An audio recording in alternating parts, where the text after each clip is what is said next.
เบิ่งเด้อมื้อนี้บ่มีน้ำมันเลยแม่ไปมาซื้อแล้วได้ซื้อปีเด้อบ่นี้เราบ่อนเขาเจ้าขายปีเนาะปีหนึ่ง5,000เด้อปีหนึ่ง5,000เด้อว่าน้ำมันทิดดอน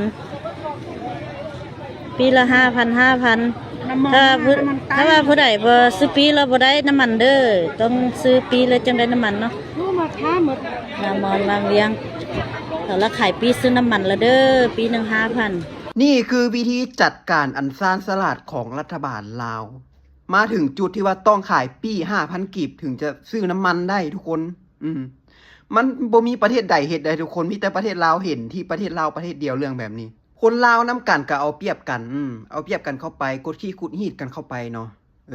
กฎหมายมีรัฐบาลเป็นอย่างคือบ่ใส่เนาะกฎหมายมีบ่ใส่ปล่อยปละละเลย ผลกระทบมันตกอยู่ไสตกอยู่ที่ประชาชนนี่จักหน่อยนี่นะข้าวของอีหยังก็สิแพงขึ้นนี่เนาะสิอยู่สิกินกันจังใดล้านพวกที่ออกมาปกป้องรัฐบาลโกงชาติรัฐบาลขายชาตินั้นสู่คือสิดีใจแฮงเนาะมักแฮงที่เห็นสภาพบ้านเมืองเป็นจังซี่